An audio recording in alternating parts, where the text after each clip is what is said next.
All right, today we're tackling something huge: Brazil's election, cybersecurity. This is a real high stakes battle for the ballot, and it's all happening on the digital frontier. So let's just get right to it. Could Brazil's electronic voting systems actually be hacked? I mean, this is the question, right? It's been the source of so much debate, not just in Brazil, but everywhere.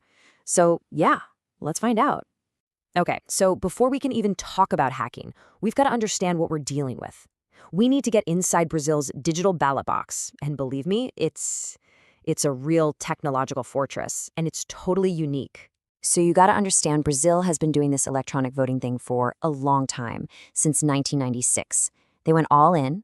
You cast your vote electronically, it's counted instantly, but, and this is the key part, the machine prints a paper record. That gives you a physical trail you can actually audit.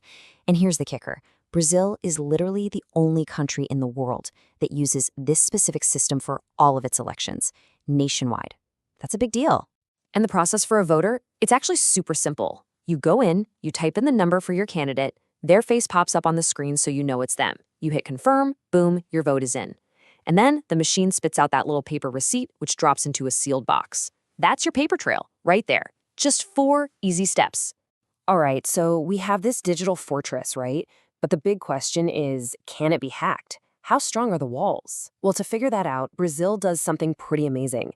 They basically invite the world's best hackers to come and try to break it. No, seriously. Since 2009, they've been holding what they call public safety tests. They throw open the doors and pretty much dare the best security experts and white hat hackers to do your worst. It's this incredibly bold move to find the cracks in the system before the bad guys do. So what happened? Well, they did find stuff. For example, in 2021, they found 5 security issues. They even managed to mess with some data partitions and fiddle with a printed bulletin.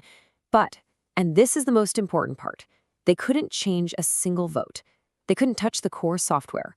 The system itself just blocked any attempt at serious fraud that would actually change the election results.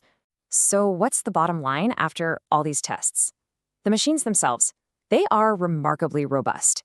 They are a seriously tough nut to crack if your goal is to actually alter the vote count. Okay, but what if the biggest threat isn't to the machine at all?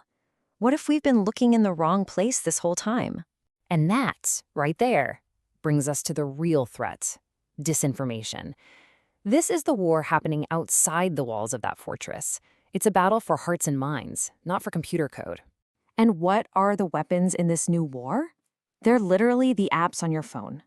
We're talking about misleading messages going viral on WhatsApp and Telegram, false stories spreading on Instagram, on X, on Facebook, and you've got these unchecked rumors just brewing in private groups. Sometimes it's even ransomware attacks on government sites, just to disrupt things and make people lose trust in the whole system. And this really hits the nail on the head. Spreading misleading messages, it's just so much easier than hacking the machines. Think about it. Why go through all the trouble of a sophisticated hack when you can just spread a viral lie that makes people doubt the results anyway? It's a whole different ballgame. So, faced with this totally new kind of threat, Brazil realized it couldn't just hide behind its strong machines. It had to build a completely new digital defense system, a massive counteroffensive against disinformation. A huge part of that was getting the big social media platforms involved. So you had WhatsApp limiting how many times a message could be forwarded to slow things down. Telegram worked with the Electoral Court to create official channels for real information. TikTok was adding election guides and tagging millions of videos. And Meta, Facebook and Instagram, they were labeling political ads and running these operation centers. It wasn't perfect, but it was a big step. But it wasn't just on the tech companies. Brazil's own institutions built up their defenses. They created this permanent program to fight disinformation, bringing everyone together. They built a real-time alert system called CIADE. They set up CIED, this integrated center connecting all the major legal and government bodies. And the Electoral Court, the TSE, even created its own internal intelligence unit, basically a dedicated team to protect the election. So what this whole story shows is that this is a constantly evolving battle. And that brings us to our final section, the future of the vote. What's coming next? Where's the next fight? Because the threats are already morphing. I mean, now we're talking about AI-generated deepfakes that are so good you can't tell they're fake. We've got new app features that can make false stories spread even faster. And all this is happening while political polarization is at an all-time high, which is just like pouring gasoline on the fire. And this isn't some far-off threat. Look what happened in 2022. A top official starts spreading false rumors about fraud. Just hours later, text messages are flying around warning about potential violence. The Superior Electoral Court itself had to jump in and publicly shut it down.